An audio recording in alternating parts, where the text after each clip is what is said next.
I'm ready to spit bars. We should have a freestyle rap battle. Oh. I won't win. Okay, so here we are. Ducks don't get cold feet. And this is number 49.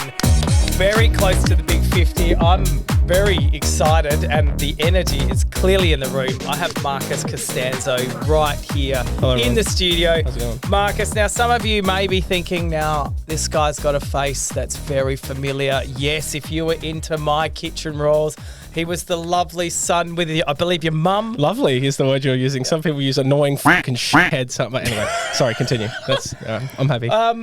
I'll pretend I was your mother for that one. And you, not only that, you've done so many things that we've seen in creating content, which I've watched from afar, which has been amazing. But one of the things that struck and got our attention was a parmi review. Now, I've got to ask you, is it parma or parmi? I don't know what a parma is. It's just not even a conversation to be had. It is 100% a parmi. I don't know. I don't even understand the maths of how it becomes parma. Well, I said an Eastern Seaboard thing. Yeah, but I don't get it. Try and break it down for me. I know it ends in an A, but if you do the... Are we going to fight about this straight away? Pill or pull? Pull. School? Skewed. No, it's not skewed. Okay. Well, I agree. Parmi 100%. It's parmi 100%. And you came on our radar by... Uh-oh. I know what you're about to say. Doing a parmi review. Okay. At one of our stores. We've got the little kitchen and I believe we got pretty good parmis. If I recall that this was about a year and a half ago, and I got to tread lightly now because I don't remember the score I gave, but it wasn't a 10, right? It was 6.9 or something. It was a good score. For a supermarket parmi, you kicked ass. You kicked ass. But yeah, that's all I'm going to say because So to me, that's what came on the radar. And then a new editor kid, Jack, here said he's done some work. You should have a chat because he says you guys will get along. And hence why you are here today. So welcome. Well, thank you for having me. I appreciate it. So you said you've been out there earlier on eating as much pizza as you can possibly fit into your stomach. Everything is receiving in slow motion right now, but I love pizza. Yeah, it just came from a shoot, making commercials, little videos. Okay, so I had the mortadella pizza, which I'm a mortadella sucker. And you got some especially from Drake's. Visit your most local store. Cut it very thin. Go to the deli. Ask them to shave it thin. This is where I get my mortadella in real life. This isn't a plug. It is a plug, but great mortadella from Drake's. Thank you. You need that thin, though. Yeah. Just like the way the thinner you shave your mortadella, the better it is. Sorry to interrupt. Yes. No, and that's what it's all about because there's no doubt you bring food to the equation. I believe I'm pretty fanatical about food. Lucky enough to be in the food industry where people have to eat. And we've been very fortunate at that. But for you, you know, have you always been into food? Like, are you one of these kids that were brought up eating meatballs and prosciuttos? 100%. I didn't really appreciate the Italianness of my nature, like my family, you know, growing up, whenever there was a board like this in front of me with all the nice cold meats and cold cheeses, I was the dude eating the ham and the plain bread. I didn't discover mortadella until about 3-4 years ago, right? Food has always been a big part of my life, obviously from a culture perspective, in the fact that Nonna's been a massive cook. That's how she shows her love. Same with my mum. Like, they just always in the kitchen making things for us, right? For me, though, I will be honest in saying I pride myself on my discipline, right? And this is going somewhere, and this is going to lead into a long story. All of the best things in my life come from how hard I've worked and how disciplined I've been with my work. But the other side of me is really a bit of a glutton, to be honest. And it's not something I'm proud of, but my relationship to food up until I decided it was a business and something that was part of my life like this, I was just a fucking pig, man. Any chance I could get to stuff, I don't know if I'm different, but like, I've talked to you about how I just ate pizza and I'm feeling slow. I have indigestion right now, but I feel comfortable as ever. Indigestion's my comfort zone. And this might sound really silly, but my relationship with food is like, I enjoy the pleasure of it in a way that's probably not normal. I know everyone says, oh, I love food, I'm such a foodie. My eyes roll back when I'm drinking water. Like, it's just... I know this sounds like a bit like I'm trying to be funny, and I guess I am. But in all honesty, to answer your question, JP, I really, really, truly do enjoy food, and the pleasure of it is probably where it started. You come across as young. 24. Yeah. You're half my age, mate. You're young. Oh my God, I thought 50 was old. Now 50's the new 21. Nah, just young. Yeah, but it's Gary V. You heard him speak? Your life starts at 70. It's all right. Dude. So when we talk about food, I mean, I'm one of these, I'm always on a diet, but I eat everything. Me too. You look like you must work out. A lot, but it's only to counteract the bad eating choices. Oh my God, I train to eat. Yeah. Yeah. That is. What's your regime? Yeah, I just working off the calories. Like the other day, I was at work and then I had a packet of the new Doritos XXL, and then they've got new dips coming in. You'd be sampling products all the time, eh? The new Doritos Red Rock dips come in. They've got a nacho dip. They've got this new salsa dip as well. So, the Red Rock dips have come a long way. And then I was eating that. Then it was Are You OK Day the other day. So there's plenty of Kit Kats lying around. So I ate one of those. Then we had these they're poly waffle lollies, but they're freeze dried. Damn. Oh, that's a trend at the moment. Actually, that's a thing that's popping up everywhere. I'm seeing these freeze-dried I had a business reach out the other day. I'm keen to try them. Yeah, so they were unbelievable. And I was thinking, I feel like a bit of a fucking pig today. Oh, I better go to CrossFit. So I went to training. So that is it doesn't make sense. I've got to this age, I feel good. Mentally, I feel really strong. I'm very cautious of what I eat, but I can eat everything. I'm trying to change my mind, JP, about the equation that you've just said without saying it, in the fact that, like, I eat for a living, I cook for a living. Everything I do when I'm not, shooting videos for myself is for a business that's related to food. So there's always food involved, right? Whenever I come from, I know for a fact I'm going to train so hard tonight just to earn back this pizza, right? And we don't need to go wholesome, and I don't need to become a nutritionist here for everyone that's listening. But like, I really hope that someday, and maybe now, because someday can be right now and not in the future, that when I eat something, I don't owe in another, like that relationship of food goes in, now I must get it out, or I've eaten too much, so I must train further. I don't like that. Like, you've made a good point there. I eat so much, I need to train, blah, blah, blah, but you feel strong, your head's clear. Yeah. I can run the furthest I've ever ran right now. I can lift the most I've ever lifted right now, but I'm not in the best shape I've ever been. It's weird the way that works. Like, mentally, I feel clear. My body is strong. I'm 24, so I'm still healing like fucking Wolverine over here, right? The point I'm trying to make is, like, I'm trying to be nicer in the way that I speak about the way that I eat. I know this is becoming here's some nutrition advice, but food in and food out, I understand the maths of it. You eat more than you spend, you're going to get fat, and if you eat less, then you're going to lose weight. Look, right? I'm pretty lucky. The more I eat, the more I actually shit. Okay. So yeah, that checks out. Yeah. So I 2 or 3 a day, JP. Yeah. Sometimes when I eat a lot, maybe 4. Goes from 1. Yeah. And it can be, it can be quite dramatic. Like, can be power shitting. Like, and I go, it's cool. It's gone through. Yeah, but you're in shape and you're doing it again. You said you double my age. If I ate like you're saying you do at your age, actually no, this is negative mindset. I used to be the guy who said I would gain calories from eating an ice cube. That I was that guy, but if you actually speak like that, your body listens. So now I'm the guy who eats whatever I want and I stay in shape, and now my body's going to listen. Well, that's what I believe. Apparently they don't know the meaning of the words, so when you say them, the world just takes it as it's been said. So you shouldn't be negative about it. Your manifesting applies to your eating as well, but you are actually in fucking. Bro, you're wearing a tight shirt for a reason. We all know that, all right? If you're in bad shape, your shirt would be baggy like mine, all right? Point being is that if you guys... It's true. You're wearing a tight shirt. We know there's a rig under there. The point I'm trying to make here is the food you eat is a loving nourishment for your body, all right? Try and eat whole foods. Try not to eat fucking junk. If it has a mum and a dad, it's good for you. If it came from the ground or a tree, it's good for you. My issue is never really what goes in, it's how much goes in. And that's just a discipline thing. And like I said, I'm a fucking glutton. So how did we get here? No, this is how we get here. Is that when I look at eating, my whole goal is to not eat as much garbage. Like chips and lollies. I'm a sucker for corn chips, Doritos XXLs at the moment. They're doing my head in. Jeez, that's like the 4th Doritos mentioned. These must be some good Doritos It is the best corn chip they've ever made. Yeah, and I don't say that lightly. I'm pretty fussy about it.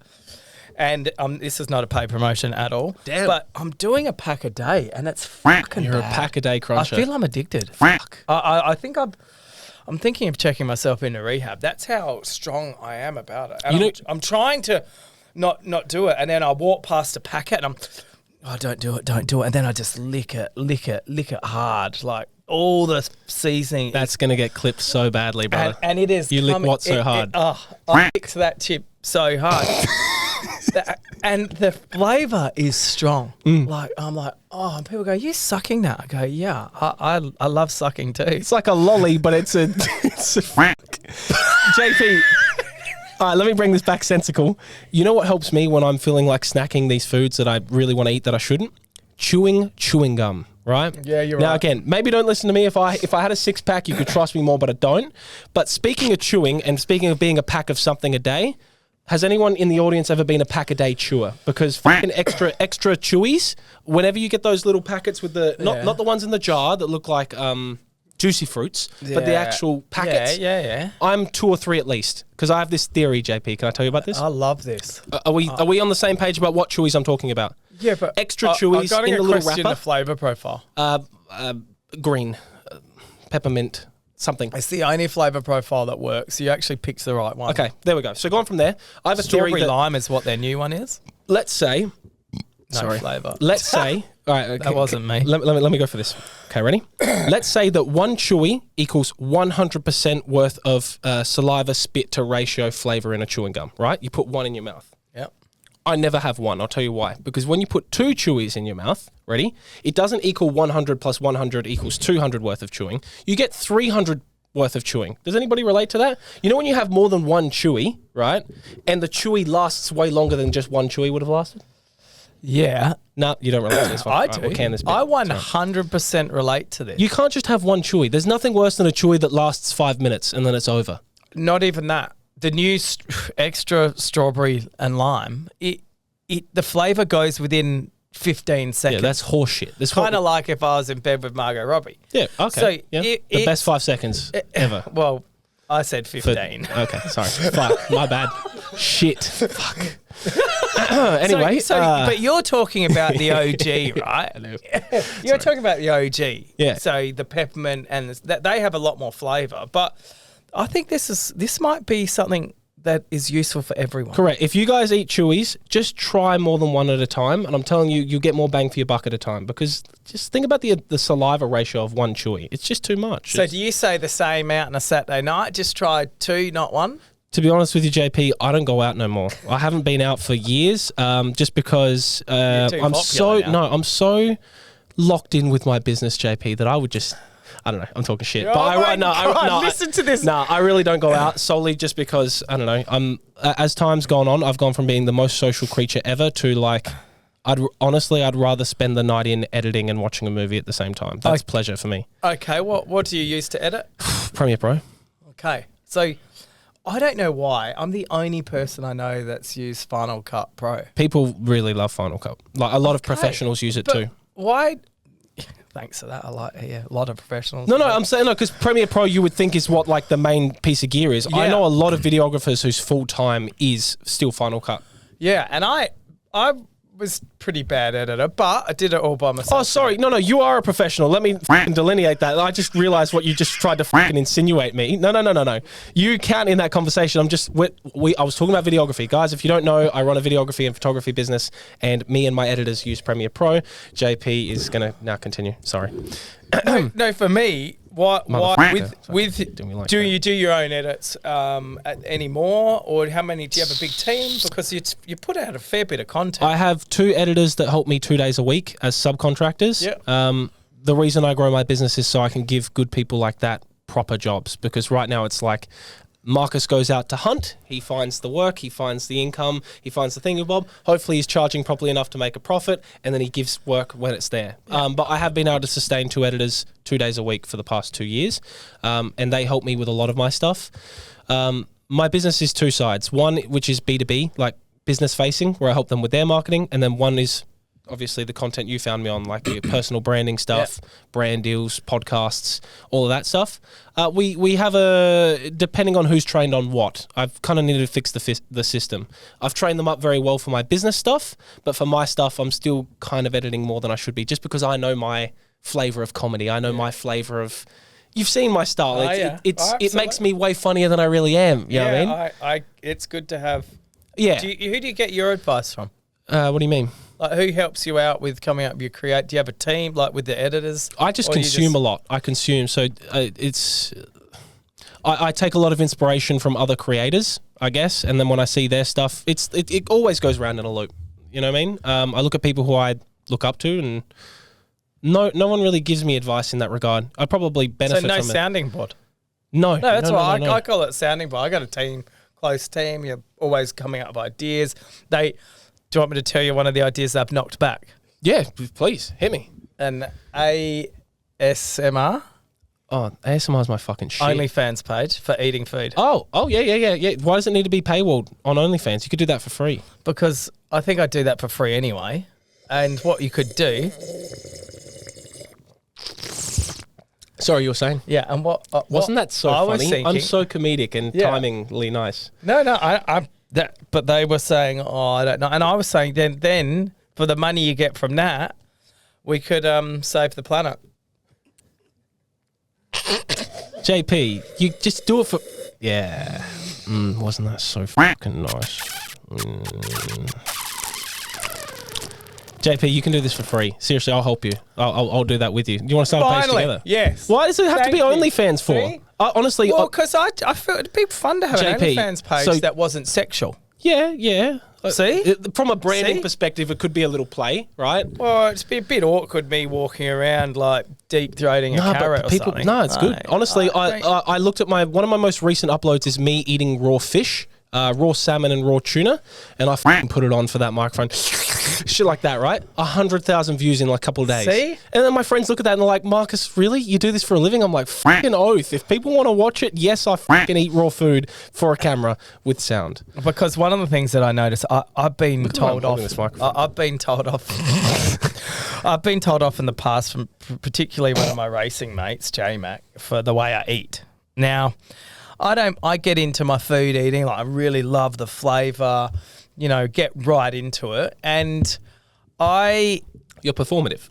No, but I think I get more enjoyment. But then when someone pulls you up on it, like, oh shit, maybe I'm enjoying it a bit too much. I'm like, or is that person just a dickhead? Oh. But then I watch you eat and I go, nah, I'm 100% innocent. And then I go, fuck that. I got nothing to worry about the way he fucking eats. Oh, mate. You've taken it to another level. The real issue is that performative camera eating actually bleeds into my real life. So I'll be at Fugazi, like on Peel Street. It's a $500 dinner. I'm there with my girlfriend. It's a special occasion. I'm eating the fucking ribeye at the restaurant. The fucking waiters are looking at, what the fuck is this kid doing here? I don't know. Like Bylong, and you've been to Bylong? Bylong, on Hart Street, across from House of Chow. Is it good? Best Asian joint in Adelaide. Damn. Okay. And they've got their dumplings, their prawn dumplings, and I pick up the bowl and drink the syrup. Life's too short to fucking try and be fucking demure and shit. I know that's the trend at the moment, but like, come on. Oh, so calm and mindful. So fucking eat your food and shut up. And if you make a bit of mess, fucking wear a bib like I do, all right? Well, have you seen I wear a bib? Because for some of your videos, you put them in your video. Is that right? It's in my backpack because I eat suits. Nice. I love eating suits. Yeah. And I don't want to wear a white shirt. You can tell I've got a big meaty on because I've got this bib that's like a bow tie. If I had a photo close, I'd show you. You'd be very impressed. So it's logistically smart. I can respect that. How did we get here? We were talking about Parmi reviews, weren't we? Yeah. So we've gone from how you've created your own business, right? So what kicked that off? Did My Kitchen Rules kick that off? No, Master Kitchen. No. Master. No. So that's fucking cold. That's I love that. That's good. And that's what I think of you, national television, is you think you're so fucking important that people don't even know what your fucking name is. No, My Kitchen Rules did. For a bit of context, been doing social media my whole life, probably from the age of 15, right? Posting to YouTube. Wow, 10 years. Yeah, long while. Oh, nearly there. Oh, you've been doing it for long. All right, whatever. All right.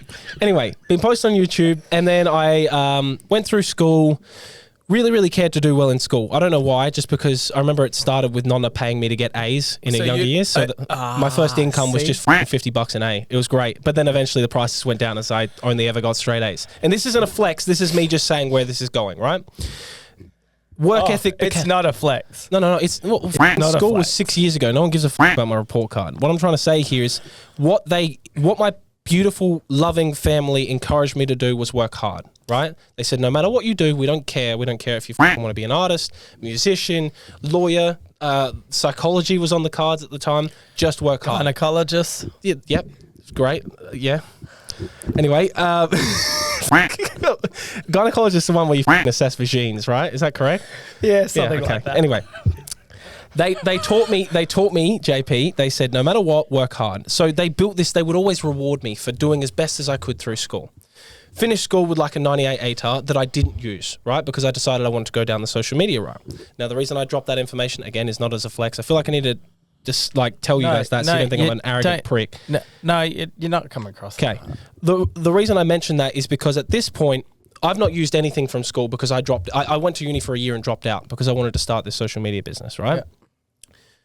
Where was I going with this, JP? Don't you throw me off with the gynecology. Not a flex. No, you're not a flex. You got your 98 ATAR. You're a genius. Wanted to do content. Yeah, absolute genius. The content came from the fact that it was something that I really, really loved doing, right? So 10 years ago, what are we talking? 2015, 2016. Yeah, who was around on YouTube at the time? Casey Neistat, Logan Paul, Andy Schrock. Okay. They're all the guys I love too. Love them as well.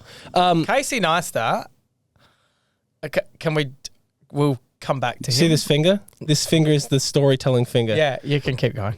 I forgot where I was going.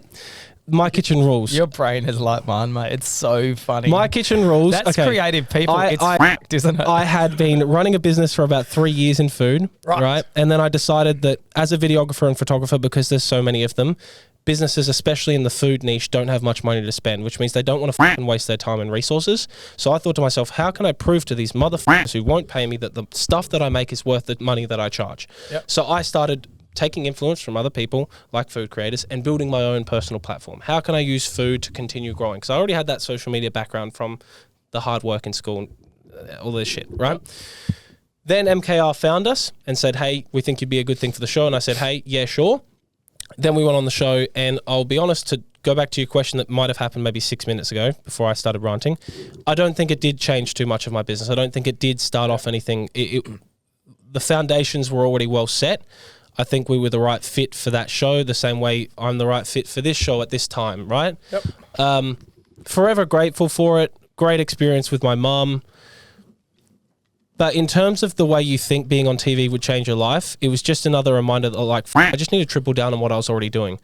Most times I leave the house when someone recognizes me, it's always for stuff on social media. It's rarely ever for MKR, depending on the demo, like the demographic of people watching. Yeah. Am I leading us in the right direction here? Yeah, well, yeah, because I want to get back to why you started the content. So you chose not to go to uni. No. Chose to go, okay. I dropped out. And it's a pretty hard thing. I watched some young kids coming through, little young Matt that used to be our editor kid. And now Jack, I tell these guys and girls that I want you to edit as much content as you can to learn what you actually really like doing. And it's very rare to find someone that does both. Normally they either like to edit or they like to film. It's not normally like to do both. And it's very rare that they're the content creator as well. It is tough being all of those hats, the shooter, the editor, the talent, the producer. I mean, obviously I've done this long enough to know how to outsource bits and bobs, but wearing a lot of hats. I mean, you go through the same thing. Yeah, and I'm lucky enough that I do it for fun. And the podcast is totally selfish so I can learn. And every single person that comes and sits in here, I learn so much from. And it just blows my mind that we have these amazing stories right here in South Australia. Yeah. Oh, there's a lot of good. And the content coming out. And I just think, if I was in Japan, is there Marcus in Japan that's pulling and if I go to, I won't say that, but if I go to like Texas or if I go to like anywhere Russia, is there 100 of you around the world just in each country producing the content doing? Or are you saying it might be SA specific? I think you're quite unique in the way you deliver your content. You pick up the parmy. So let's go and pick up why and you do change things along the way. I watch your content. You're like me. I get into this. I go, I go, no, that's not working. Oh, let's even if it's not what the audience wants. You know how many times I post a cooking video? I'll post a pasta recipe and be like, hey, go and review this place. Oh, hello to you too. Yep, I just posted a pasta video. When's your next review? Like I've almost like, thankfully I've not contented myself into a corner, but there's a lot of demand for those videos. To answer the question I think you were going to ask before I interrupted you was, how did that start? Yeah. Everyone reviews palmies, JP. You review palmies. Everyone in this fucking room, whenever they eat a palmy, they're with their friends and they say, you know what, this one's a fucking 6, right? We all go to a pub and we order a palmy because that's what we do here in SA, right? Well, in Australia. Yeah. Yeah. Yeah. We all do that, right? So I thought to myself, well, at this point in time, there are a lot of social media content creators out there, and I found a way to leverage ASMR food because it's clickbaitable and it gets people's, dopamine going, and that's great, all well and good. I've also figured out how to vlog because I've been vlogging for years on YouTube, and I found that format. Now I've got the podcast, There are so many content creators that will just film B-roll on their phone, right? Film shitty B-roll or something, and then do a little bit of a narration after. And I'm not saying that that's not good. That's great. I even do that myself. But I thought to myself, I review palmies. Everyone seems to do this. It's relatable, and no one's willing to stand on the street in front of other people because they're worried about being judged and just speak directly to the camera. It'd be so easy to go up to a palmy place, take a little video at the table, put no fucking effort in, enjoy the food. Enjoy the food. That's a key. My fucking palmies are cold when I come to eat them because I'm on try 36 of getting this review right. I cannot. Bro, the food's not for me. The food's for the audience, right?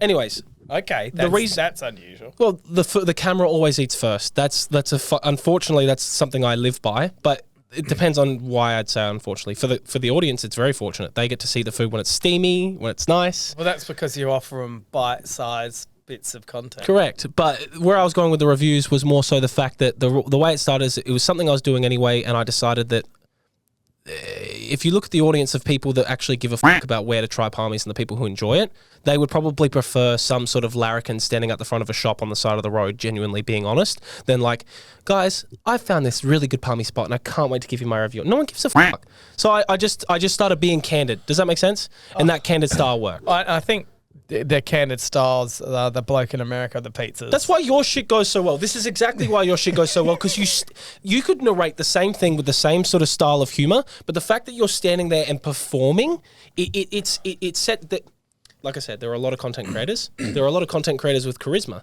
but when it comes to your sort of thing, and like what I hope mine continues to be, is someone who's willing to directly speak to the audience as who they are. Does that make sense? It's 100% been authentic. Yeah.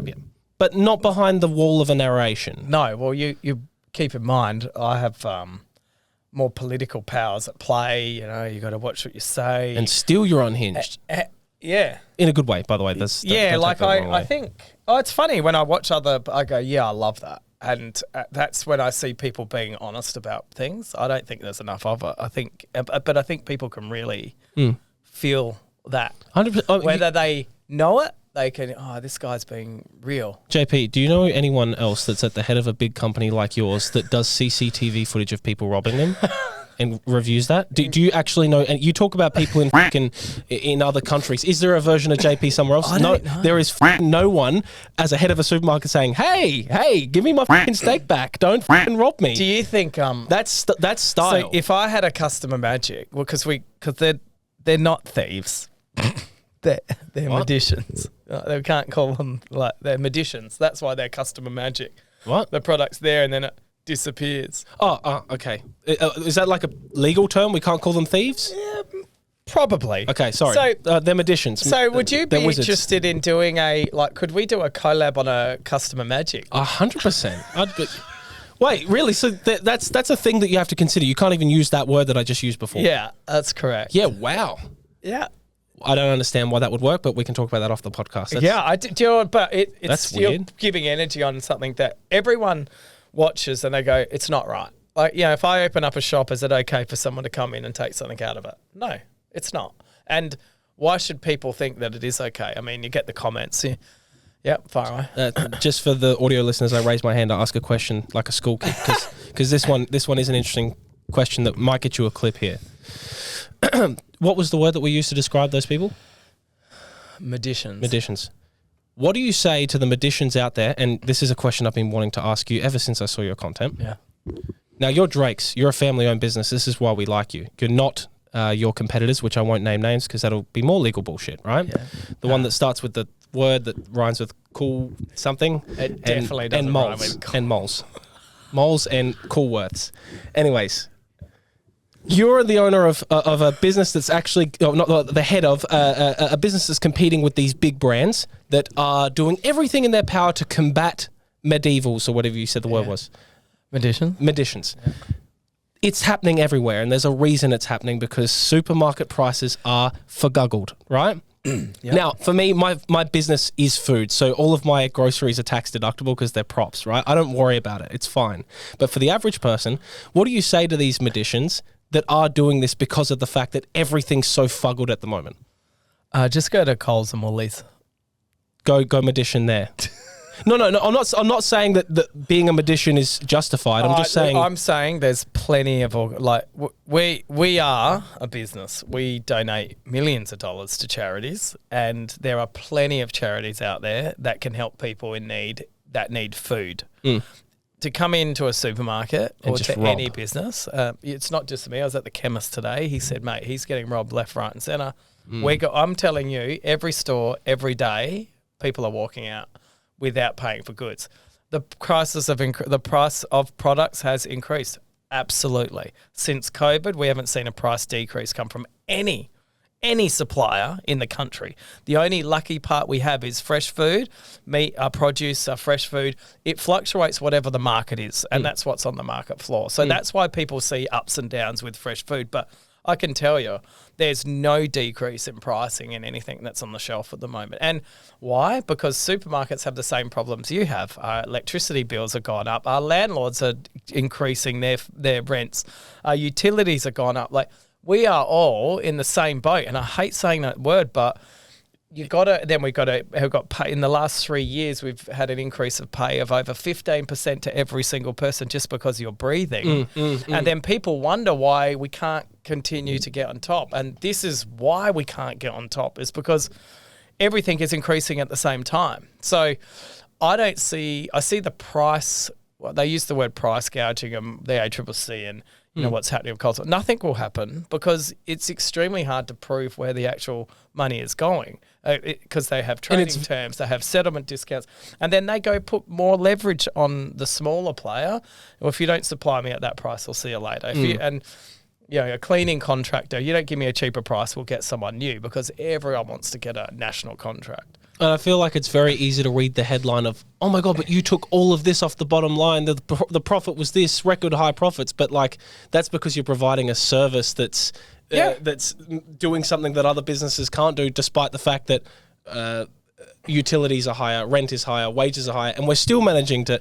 there's two sides to that conversation, is what you're saying. Yeah. And it's a full circle of contribution on cost. Absolutely. And one of the big problems that the customer magic, why we started to do the videos, was I was at a mate's house and I said, look at this dude, fills up enviro bags, puts it in trolley, locks out, and goes, well, bullshit, you can't do that. I said, mate, it's happening all the time. And they're like, oh, so we started doing the videos. But what the videos did, it was us being a mouthpiece to say, hey, everyone, it's a problem. Now, we get it. Did we do those videos for that reason? No, we didn't. Did we do the videos to get likes and stuff? No, we didn't. We actually put it out there to say to people, this is a problem.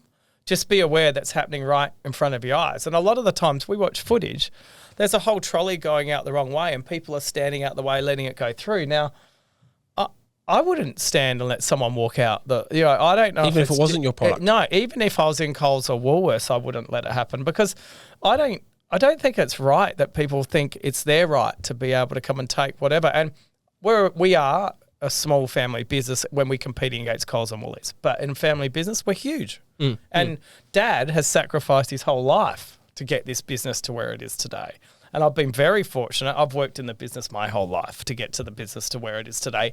And if we're not doing this, everyone will be totally screwed by the prices that Coles and Woolies and Aldi will charge you if there's no independent player out there. And that's what I say to people all the time. You need to vote with your feet. You need to support local. Support the companies that support the communities. This is good. But you got to, people don't get it. And I think they just hear big business. I like the delineation you just made between we're a big family business and we're killing this scene, but compared to the big players, we're still the small one, right? But at the end of the day, both are big businesses that both have profits, but rightfully so. Like, you've done the work to be able to provide a service to the community. What? Did you want us to throw all of the money in the bin? What do you want us to do? I get it. You're very cute. I mean, people go, "Oh, it's okay for you to drive a nice car." It's go, yeah. Like, did you see what went into that? Well, but I get it. I'm rich. Like, yeah. I understand how people find that hard to believe, but I've made good business decisions without Drake's, where I've got enough where I'm set up for life. Do I have to work at Drake's? No, I don't. I work because I love it. And people just don't understand should Drake's make profit? That's what I feel like saying. Do you think Drake should? Yes, they should, because it's a byproduct of the exchange. I know, but people just don't see it like that. And you can see it because you're a business person, so you are rationally going, okay, it makes sense. But I think people are just fed up with having the no choice. And for us, it's all about choice. And all the decisions we made when we gave the dude the finger over COVID for returning the toilet paper, and we said, fuck you, mate, get fucked. That went viral, like worldwide. We did 56 interviews. We'd done Fox 8. We were on the Paul Murray show. Like, that was all because we said, mate, you're not returning the hand sanitizer that you literally bought off the stores. And then, our stance on COVID vaccine. We didn't have to be vaccinated to work at Drake's. Like, these were big decisions that we said, well, we can't force our people to do something. So it's all about choice. And that choice then follows on into the supermarket. So what you see is more choice in the supermarket. And if you don't want to buy Australia Day merchandise, don't buy it. And if you, but if you do want to buy it, it's there for you. So I think we're in a world now, and it's easy to look from fucking above. I'm not saying that I'm above, but it's easy to look at the macro sense and be able to point fingers at this is the issue and this is the issue, and I believe this is the issue. But it'd be very, zooming right out, it'd be very interesting to see a world where we could chuck on our VR goggles, click into a genuine, authentic version of reality where people got what they wanted in each conversation. So going to this big trend of let's shit on supermarkets. Let's have what we want and genuinely find out what the fucking world looks like. And I know that's so fucking, oh wow, wouldn't that be nice to have, to flick a switch and see what the problem is? But it'd be good. People don't see what the issue is until it's fucking smack bang in front of their face. Yeah. And if people got what they wanted with businesses not fucking making profits, right? Yeah. Everything turns to shit. But like, you can't see it until it happens, and it's not going to happen because the people who have worked so hard to build their business are not just going to let it fucking die because people are upset that they're making money. Yeah. I don't know. It sounds like I'm kissing your ass. I just mean to say, like, it's so easy to fight over the fact that. I have a feeling if everyone got nothing in the world over a period of time, the same people that had money previously would find a way of having that money again. Correct. And it's because they think different, their mindset's different, and they will continue to hunt because they can know how to smell a deal, they know how to smell what's right, they get a feeling for it. And yes, you need to be, there's one thing I think I was going to actually ask you, but one thing in life you need to be is lucky. And then the second one is the timing. You may have the best idea in the world, but if they don't line up, it won't amount to anything. And I truly believe no matter how hard you work, you need luck and timing along the way. I truly agree with that, but I truly believe that that's... you're further ahead in this game than me, but I'm going to disagree slightly there. Yeah, this is great. You are so very correct, because there are people who are far more skilled than me, far more further ahead in the work ethic realm than me, despite how much I beat my chest on how hard I work, right? Whatever. But then there's an element of luck and timing where regardless of how good or skillful they are, they never got their shot. And I'm only at the bottom of the hill right now, despite whatever people might accolade me for, same as you, right? Yeah. You might be at the bottom of your next hill. Where I'm going with this is, I'm careful to say that, hey, you need luck and you need good timing, because I don't want the people, especially the kids that watch me, to think that that is the prerequisite for them doing well.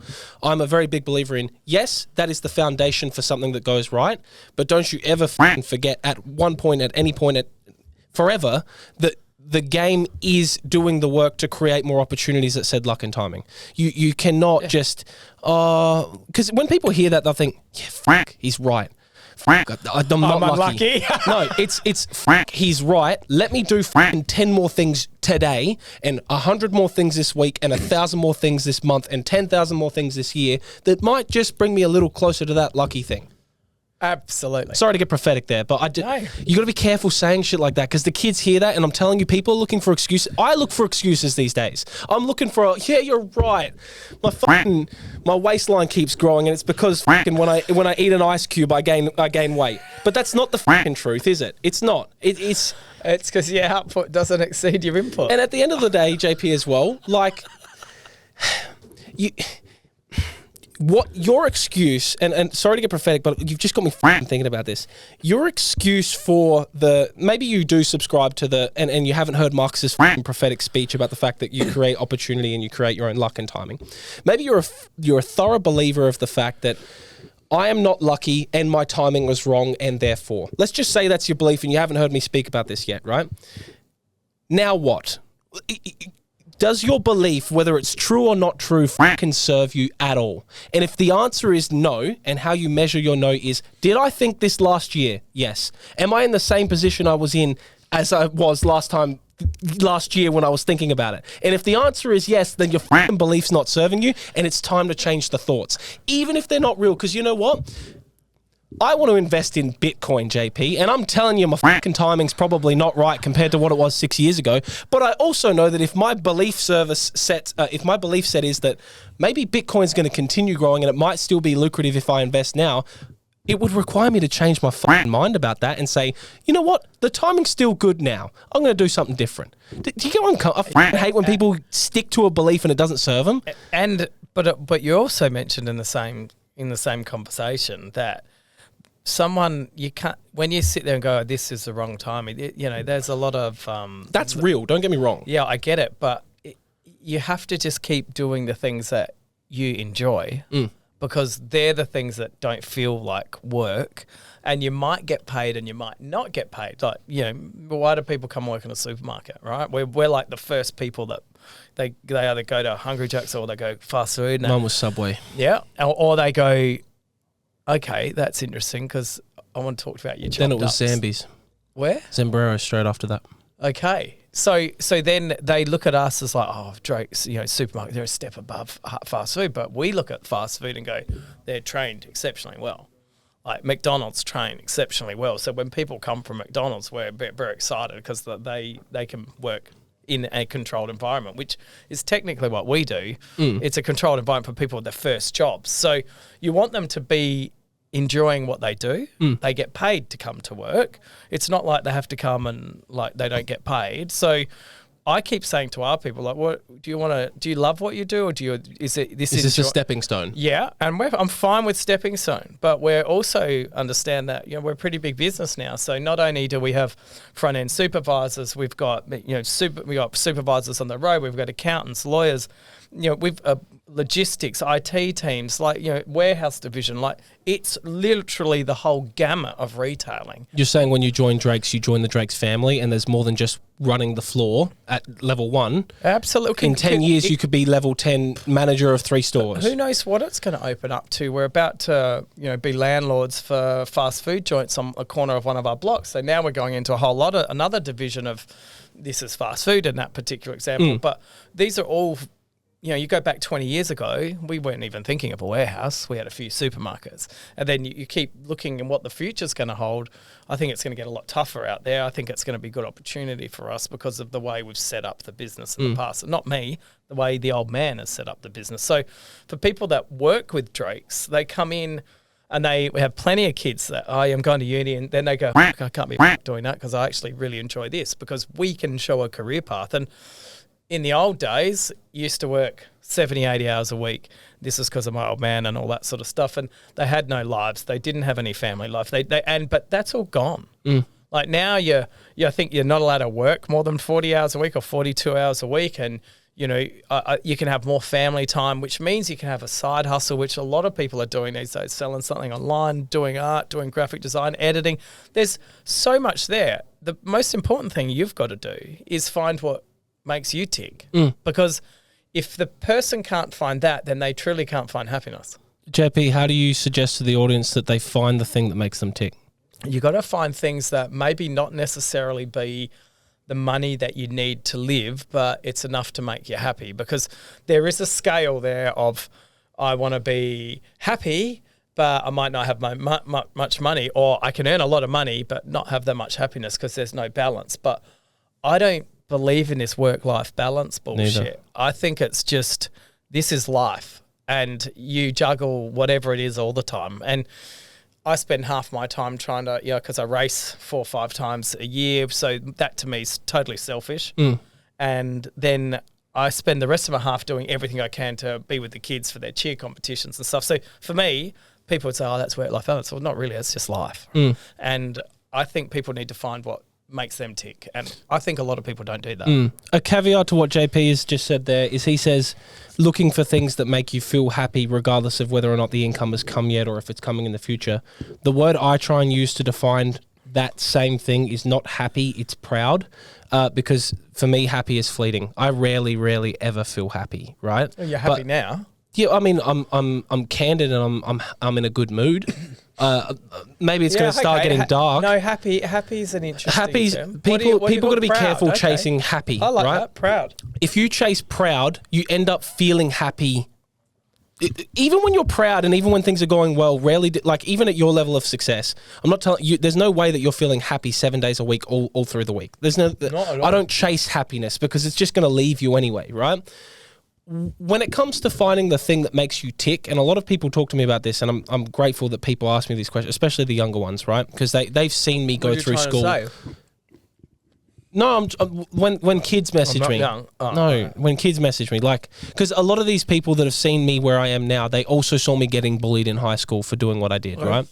But then they also say, oh, your luck was great and your timing was awesome because you were doing stuff in high school. But my timing was shit because of the fact that where I'm going with this is people say to me, you're a storyteller, you've been a video content creator forever, and now you've tied it with food and it all seems to work now. That's great. You found what makes you happy and you get paid for it. That's crazy. You must be so happy. No. And they say that because it seems so obvious that I've found this thing that ticks for me, right? But for the people who haven't found the thing that ticks for them, if you chase the things that make you proud, regardless of how you feel in that moment, you're more likely to stick to it. And when you stick to things and you get good at them, that's when you're more likely to actually succeed. Like, JB, can I tell you a bit of a story that might make this story make sense? Yeah. I grew up skateboarding. Skateboarding was my fucking life. I was the biggest little skate rat. Fucking go around the city, skate parks every day. I was the type of person who got up at 6 a.m. to get to the skate park so I could train. You ever think of a skateboarder and think of it like training? No. They're fucking there. They're probably fucking whatever you think of a skateboarder in your head, right? I was the kid treating it like it was a gym workout, right? The thing about skateboarding, JP, is that when you watch someone who's good at it, it's so satisfying. They're great. It's a crazy trick, blah, blah, blah, blah, blah. But it's one of those skills and techniques in sports where you will work for the first year and be completely horrible and fucking shit at it. But when you tick over on that other side of a year and you've got that foundational set of skills, suddenly your first year of progress, you actually double that progress in year 2. And then you triple that progress in year 3. But it was that first 12-month commitment of horrible work at this so hard and nothing comes, right? And it's the same thing with business, right? My first year in business, I grinded more than I am now to get half of the progress that I get in a month, right? The thing about skateboarding, the thing I like most about it is it forced you to put the time in regardless of what came out. And you'll say, oh, but what about the thing that makes you tick and what about makes you happy? If you fucking shit, you can't do a fucking kickflip, you're not going to enjoy skateboarding. It was about finding the thing that all right, how much do you know about skateboarding, JP? Well, I'd consider myself pretty good. You're lying. That's a lie. That's a fucking lie. Zoom in on that fucking face. No, I did say it. I skated. Christian Hosoi was my, Chris. This is back in the day. Christian Hosoi, Tony Hawk. You go your first Bones 6 Brigade, mate. I had a Power Peralta as my first. There we go. So you go your first 6 months, JP. I can drop in on I can't drop in at the big pipe at West Beat. I nearly did, but I can drop in the deep part of the big bowl at West Beat. I can do the Fulham one. Yeah, I've done the Fulham one. You can do that. You can actually do that. Yeah. So you actually did. That's like 8 foot, isn't it? Isn't it real tall? It was scary, but they had the real steep one. That one at Fulham, that's the oldest skate park in the state. Like that's the first. I'm pretty sure I was there. I can drop in there. Well, not anymore. Well, maybe. I wouldn't do it. We should do that as a collab. That would be crazy. Okay. It's dangerous. It is very dangerous. Very dangerous. Yeah. Anyways, where I was going with that, JP, is so I know a lot about it. It's very difficult. You spend your first 6 months trying to learn to ollie. just to fucking get in the air, right? And then you spend your next 6 months finally learning that one trick that everyone knows, which is a kickflip, right? But then if you've... Forgive me, guys, if I feel like I'm going ADHD and losing my track, but what I mean to say about the whole proud thing is that from zero to ollie and from ollie to kickflip, there are so many mini stages in skateboarding that can give you that sense of proud and not so much the happy that a kickflip would give you. When I learned to kickflip, I was the fucking coolest, man. I could tray flip, I could big flip, I could jump downstairs, kickflip downstairs. That came in year 3, but it didn't happen without the proud feeling of, holy fuck, I don't Mongo push no more. And if you're a skateboarder, you know what I'm talking about. Mongo pushing is when you're that dork pushing with your fucking front foot instead of your back foot, right? You probably push my back foot. So, yeah. Okay, good. No, that's proper. That's proper. I got a skateboard out here, actually. What I mean to say is, like, now I can ride, and this is me at 16, now I can ride through Rundle Mall confidently without crashing into someone, slipping on the fucking wet tiles and dying, right? That sense of proud when you feel like you can skate, just simply skate and ride the fucking board, that milestone of proud, and take skateboarding out of it now. If you're chasing the proud, you're going to find a lot more milestones between now and happy than if you were to just chase happy. Does that? I hope I didn't go on a long. You know what? You got there. Yeah. Did that make sense? Yeah, I like it. I actually like the terminology, the skating. It's true, and that's what I think. It's like anything. You stick at something long enough, and you. The game is, how did you do it? How did you stick long enough? Yeah, well, I think it's, I say it happy, but being proud about what you do. I mean, the people that have been, our business has got 17% of our workforce has been with Drake's for 10, 20, 30, 40 or 50 years. It's an incredible stat. So it's over 700 people have been with us for over 10 plus years. And so more than just proud now is what you're saying. You have found that. I think proud is, it's because, if you're with a company, are you going to be with a company for 10 years if you're not proud about it? Correct. I would hope not. Would you say, can I ask you something, just so we can hammer home that question, that topic before we move on to the next question? In your life, even you and your dad's life, right? Different stages of this business. Yep. Delineating between happy and proud, how many times... what percent? No, what's the right question for you? In your milestones of the growth of this business, how many times have you felt proud rather than happy? This is a bad question. I'm proud the whole time. Yep. That doesn't go away. Like the mini weekly, you and that staff member, proud. But it goes up and down. Yeah. Like, you're like, boom, then this would happen. And it happens all the time in business. But it's about being consistent. And I guess it also forces you to look at the input rather than the output, because the output is happy, right? But the input is, did JP do all of his tasks that were required of him today? Yes, proud. Yeah, okay. Do you get what I'm saying? I very rarely At least you can control everything. Yeah, absolutely. But you almost can't. The only thing you can control is your reaction to whatever happens in life. I don't think you can control what happens in your life. You can only control the way the actions you take. You can, though. Yeah, and how you react. So I think there's no real answer for it. If there was, you'd be touring the world telling everyone, and that's not that easy. It's true. Well, if we were to bookend that before we move on to the next thing, yeah, we will. Chase doing the thing and not the result of the thing, and I'm still learning that myself. So take that with a grain of salt. And you're doing. So if we want to talk about food inspo, is there any particular creative person, doesn't have to be a creative, or content creator that you look at and go, yeah, I like that? I mean, you recently did a gig with Luke Wolf. He used to work at Drake's at Murray Bridge. He helped out with some of the content here. Like, he's pretty crazy, his content, but once again, what he puts out there, I think he puts out unbelievable content. Is there people that you look at that's not necessarily food related? I mean, you mean Casey Neistat. I mean, his storytelling is just fucking unreal. The way he tells a story. For food creators, JP. Oh, sorry. For food creators, was that a motion to speak closer? No. No. Oh, no. Okay. You're the one speaking closer. Sorry. Just in case. Audio is very important. For food creators, there's a guy called Salt Hank that I watch in America. He inspired me to come up with the term that I use when I teach my editors how to edit my videos, and I call it cutting the fat. And it's funny because it's get it, guys? Because food, cutting the fat. He takes food, and he doesn't really storytell. He doesn't narrate. He doesn't speak to the camera much. He's a little bit jovial and funny, but mostly it's just food porn. But it's like the best food porn you can find.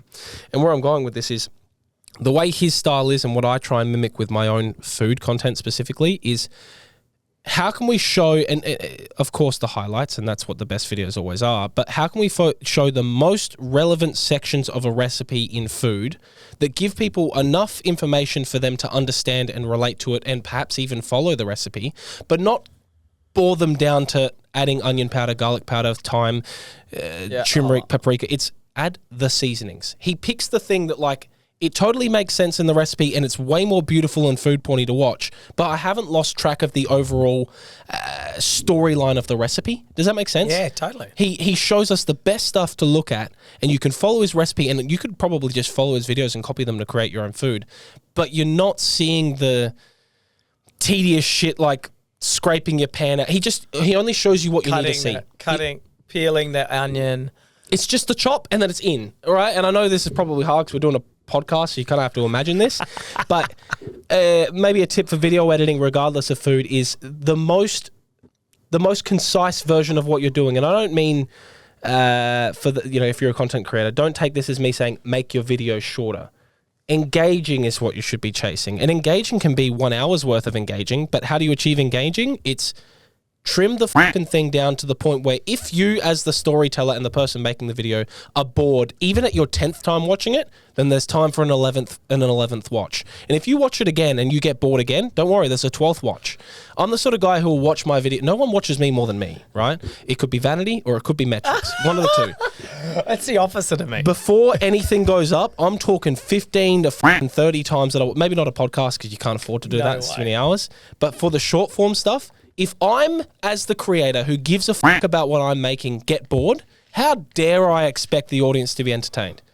You know what I mean? How can I trim this motherfucker down to the point, and sometimes for engaging's sake, because again, short doesn't always mean good, how can I add to this motherfucking thing to make it more engaging? How can the story be stronger? I hope that story wasn't so long that I lost you. No, but with the food porn, like talk about food porn, You've got a cookbook, but it's not a cookbook; it's an electronic cookbook.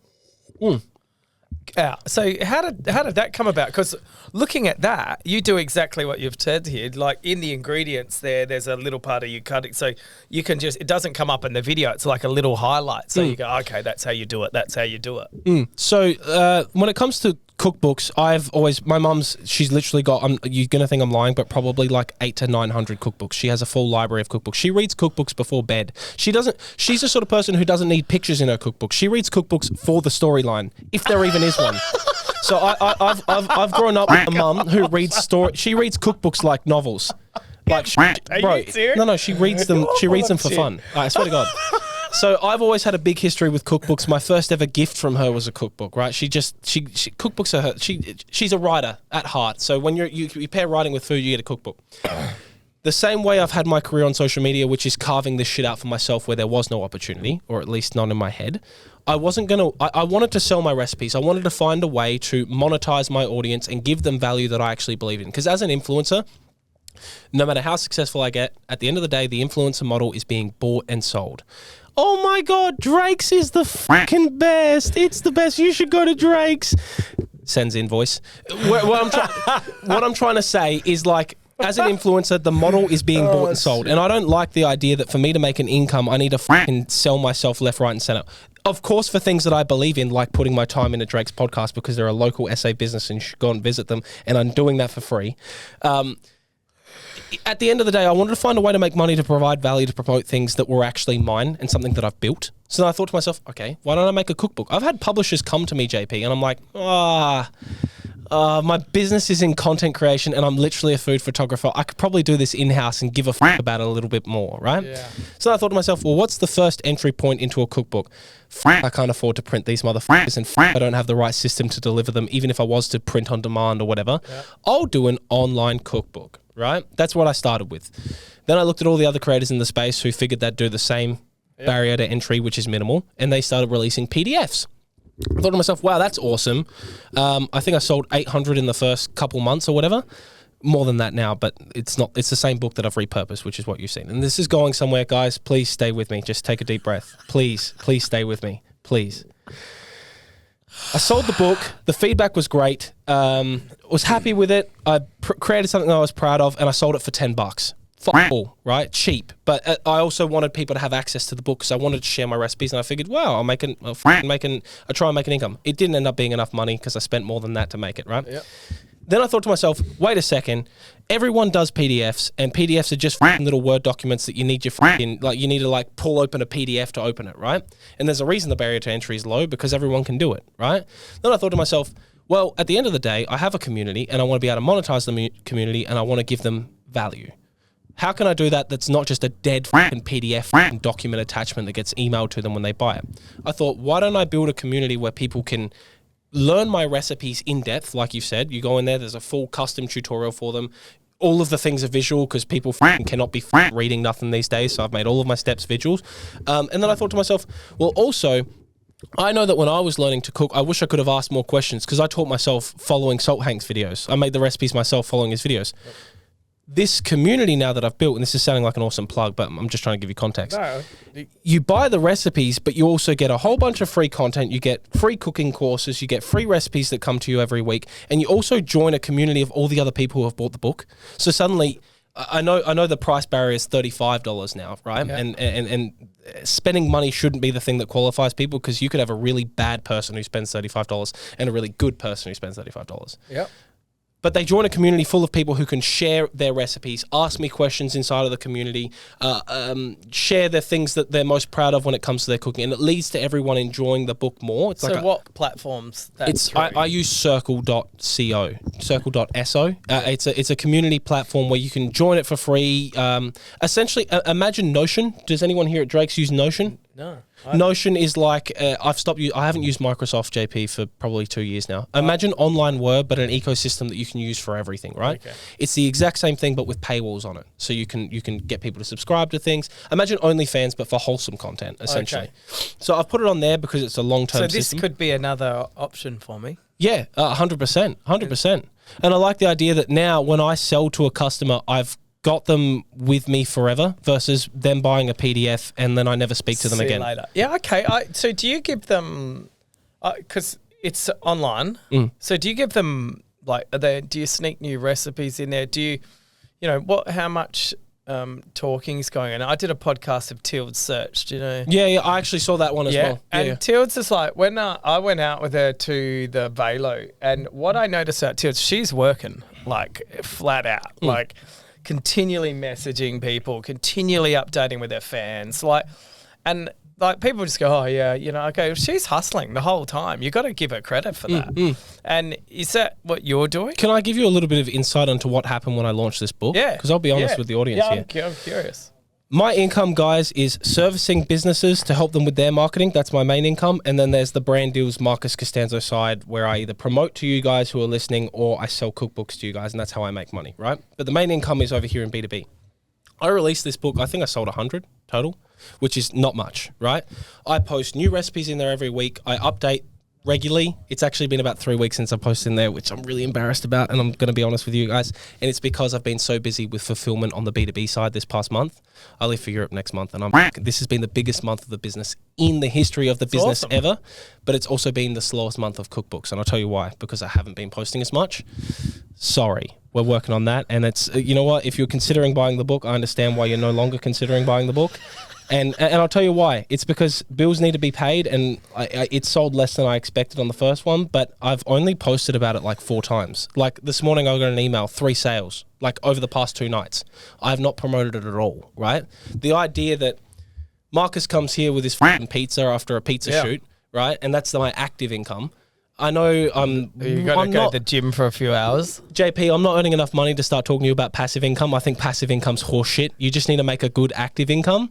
The idea that I can be shooting pizza, I open my emails and there's $100 there from a cookbook. It's wild. And the idea that the value that I'm giving to the audience on my cookbook stuff is way higher, I love. I don't want to make promises in the sense of... Yeah, be careful what you say here. We can pull this out. No. Guys... When you buy the cookbook, you get authentic Marcus. You get exclusive content that nobody else gets to see. And this is me being honest with you the same way I'd be honest with you there. There is a cookbook 2 in production right now, but I don't think I've properly marketed cookbook 1. And I think there's a lot more content that needs to come out about that. And I'll be honest in saying that, I just need to do more in that community, because at the end of the day, it's people buying cookbooks. I'll get the feedback. Here's the thing that I've learned. I have a community on Instagram, 100,000 people. I have a community on TikTok, 300,000 people. Part of me is wondering, and I'm being candid here, and this might be completely unraveling the whole business, but I don't give a fuck. It's all right. Because again, these are all reps at the end of the day, GP. That's 400,000 people that I already have a community with, right? I understand the cookbook is valuable, and therefore that $35 paywall should exist for the time and the money and the resources that motherfucking thing took. Trust me, I haven't made my money back. Absolutely. Why must there be a paywall for these people who I'm already building a community with online? JP, I haven't posted online this week. I haven't posted on TikTok. I haven't posted on Instagram. There's been nothing because I've been so busy creating content for businesses, right? That's how I make my money. How dare I put a fucking wall between me and these customers when I'm not even posting to my actual community, which is online? So where I was going with this, and this might be completely outing myself, until I'm at a point where I'm posting more online for free, there's no reason that I should be blocking people off in the community. Does that make sense? Yeah, it's about what... Yeah. Can you be my soundboard? Yeah, am I saying something stupid here? No, I think it's like anything that's for free. People take it for granted a little bit. And I think if you pay for something, whatever it is, like you pay for an expensive meal when you go out, you expect something in that expensive meal. If I go out and I get a free meal, well, there's no expectation. Why do people think out is good? Because they go and they have zero expectation.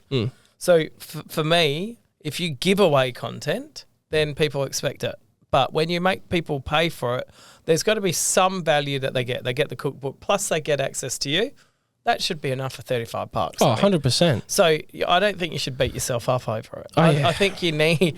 I think you need those two avenues, because you making money is going to give you putting more content out for everyone. Oh, where do you think I'm taking the profits from B2B? It's gone straight back to the cookbook. And everyone benefits. So I think people really have to understand. People have to make money, and that's why I had some mates that had the 0 to 60 page on YouTube, and they had a fan, like members or something. I didn't realize that, but they had 10,000 people that were paying between $5 and $20, so they subscription. Yeah. Oh wow. And I was like, wow, that's impressive. They got raided by the cops because they had content on with legal street racing, which they weren't doing wrong, but they came and took down these super geeks. If you're watching, but what I'm saying is, I think people with someone that they're fanatical about, they should pay. And I think for you to produce that content, you need to find those incomes to be able to do what you do, because it doesn't come for free. Yeah. Oh, I mean, I've coined it as the Marcus OnlyFans. It's a food OnlyFans. That's what I've literally. That's why I'm saying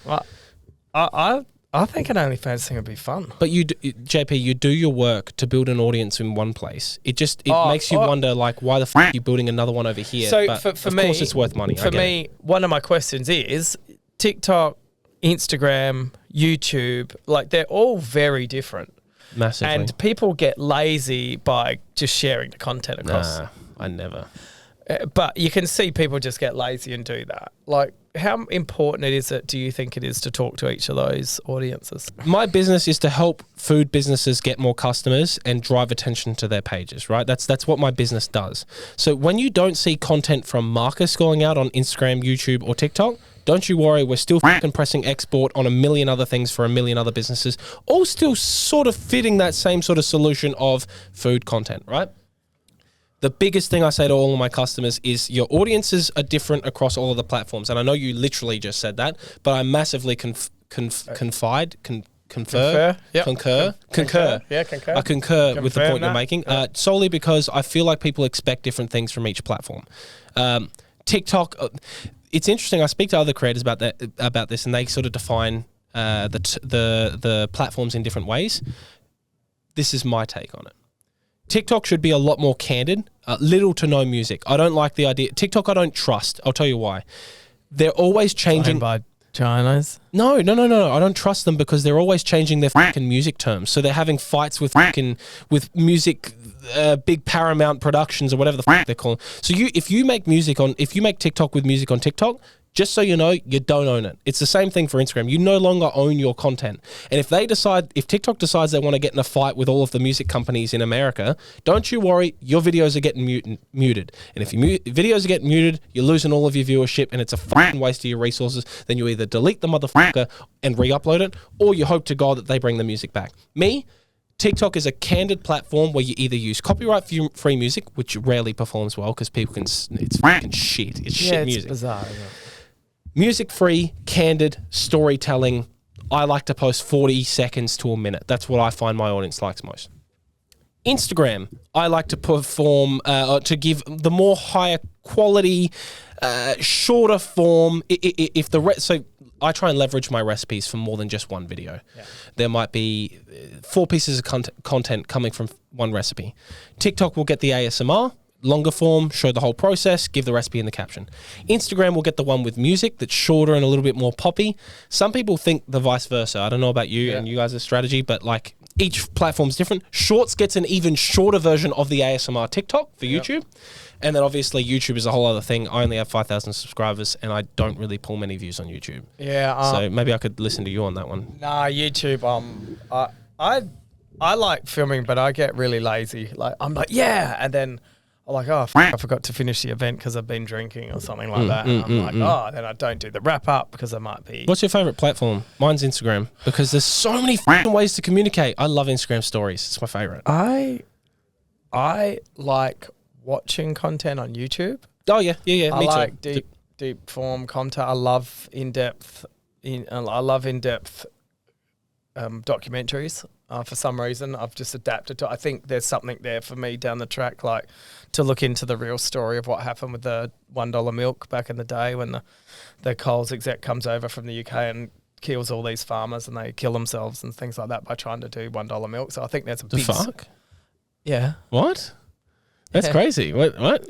Yeah. Why would you say that right at the end of the podcast when I want to ask you more about that? That's crazy. But then I think there's also stories about, how we've literally almost lost our milking capabilities to be, which actually got overturned in the end. But that, China was going to buy probably 60% of our milk, which would have then gone over to China. So we'd actually have no fresh milk here. I think there's there's a story in that too. So I do want that. I just don't have the time to do the in-depth, but I really enjoy the in-depth. So for me, that's what I like. As a content, I'm not on TikTok, is it? Yeah, I got banned there from something over COVID about sneezing on products or something. So I got white flagged or I got shadow banned. That's rough. So then the editors do TikTok for me. I don't look. I'm on Instagram the most, but I consume more on YouTube. Got a YouTube Premium account. I'm a bit more. I'm not on social.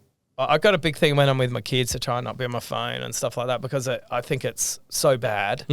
So yeah, I'm a person that likes to produce content. I like watching people's content, but I'm not a heavy consumer. Well, YouTube's good for that because it's more curated. You pick your creators that you like and you watch them. That's it. Yeah. So, but then the For You page on YouTube, especially if you're into podcasts, for example, like you get a lot of podcasts related to your content. Speaking of podcasts, was that it? I would love to keep going with you. I'm actually enjoying this, but it's a shame. Yeah, well, we have time frames, don't we? I've been told that once we're out of alcohol, we've got to stop. That's bullshit. That's a fucking lie. Do we have a bonus round? Is there a bonus round? Give me some quick cues. Anyway, I haven't even started these questions. Really? We just went an hour and 10 just riffing that. Have I known you for a long time? Damn. It's very... No, well, coming in... You never know what to expect. I didn't know you beforehand, and that's a lot of the time with the guests. I actually will hit them up on Instagram, or someone will say, I reckon you need to speak to... And Jack was the person that said, I reckon you need to speak to Marcus because he enjoyed working with you. And so I like speaking to people. I do like speaking to younger people to hear. I think it makes me feel young as well about what they're doing because a lot of people think I'm pretty young. So when one of my mates, Brett, up in Queensland, he's an older guy, he said, just make sure you hang around younger people because they'll keep you young. And for me, I love seeing, because I've done a lot, but in the scheme of things, I watch the content you produce, the love that you put into it, and it comes across in your videos. And I think we talk about being authentic. I think authenticity is the number one key. And when people aren't, And I've had people on the podcast here that JP, I just fucking took a shit on my own business model, like to the camera today. Hey guys, go buy my book, but I haven't posted in 3 weeks. Well, like, there's no. If you start lying on content, then you need to start remembering your lies. Yeah. And then when you start remembering your lies and forgetting, you're fucked. I'm here to play a very long game, and I would rather embarrass myself now so that my embarrassment is marked on, what's the date today? October something? Yeah. No. September 18th. There we go. That's what I'm talking about. That was the day Mark's embarrassed himself, but it is the truth and it's here to stay. You know what I mean? And I think what I've noticed is don't be afraid to change your mind too. And, yeah. And I think in the old days, that was the line and you just had to toe it. And I think it takes a more stoic person to sit there and go, you know what? I actually did believe that, but that conversation, I've actually changed my mind a little bit and gone down this direction. So, can I ask you one question before you end it, please? Yeah. Okay. Mate, you can always come back because I don't like these. I'm flagging this again. All right, I'm going to ask you one question, and I know I'm the guest, but you're the guest now. Yeah. Okay. Yeah. I've never spoken to the head of a fucking supermarket chain. No, it's only $1 billion business. Yeah, no big deal. No biggie. All right. You know how many millions it takes to get to It's just crazy, right? I want to ask you a question, though, because I've not had the opportunity to ask this, right? From all of the lessons you learned from your dad and everything you've learned along your journey, right? So let's just culminate the two. Because I was going to ask you, what was your dad's biggest piece of advice to you? But then I also want to ask you what you've learned. So maybe the thing is, let's turn it to the audience.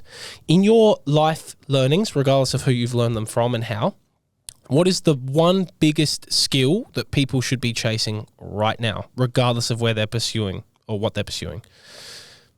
So the one that was like burnt into my brain was just work hard. And Dad has this saying, the harder the work, the luckier you get. And that was a fucking full circle from the start of the podcast. That's good. The harder you work, the luckier you get. Harder you work, the luckier you get. And I think people look at all these people and think, oh my God, they're all geniuses in what they do. But the reality is, and I use sayings Dad says because I've. The reality is, you don't have to be the smartest person on the bus. You just need to know what direction it's going. And Dad, when he was at Coles, he said, I knew I didn't have to be the smartest person to make it in Coles. He eventually got fired from Coles. But, in the end, he just said, I just knew I needed to work hard. And my work ethic was harder than anyone else's. And back in those days, it was longer hours. It was no family. It was everything that got put on. But in my day and age, I look at it now, and I've totally had been privileged, because that is the word. I'm in the Lucky Sperm Club. Oh, right. Lucky Sperm Club. Damn. The LSC club, and I can't choose who my father and my parents are, but for me, I've seen his work ethic, and my work ethic, it was exactly the same, just work hard. And I had a friend in Queensland that said, I said, I'm not getting what I want. I feel like Drake should be giving me more. And he turned around and he said to me, mate, you just got to make sure you put your head down, do the best job you can, and you'll get rewarded for it. And sounded corny as fuck. Did I agree with it? Not at all. But I did exactly that. And that's why I was in Queensland, and everything unfolded how I would like it to be for someone that's done what I've done for the business. So, you can't skirt around just rocking up and being there, because people just, I want all this. I mean, I could have all this and not work, and I'd still get some handout from Dre's. But there's no fulfillment in that. There's no, happiness in that. And for me, it is about doing what I'm doing, and it is enjoying what I do. And I think it's critical to enjoy what you do, because if you don't, you might as well leave, because life's so short. Before you know it, you will be dead. Before you know it, you've got a friend that's got all the money in the world, but they have no health, so they can't enjoy it. So you've got to enjoy it along the way. And the best part, everybody, is the bar's never been fucking lower. So even if you just do 50% more than what you think is required, 50% less than what you think is required, no.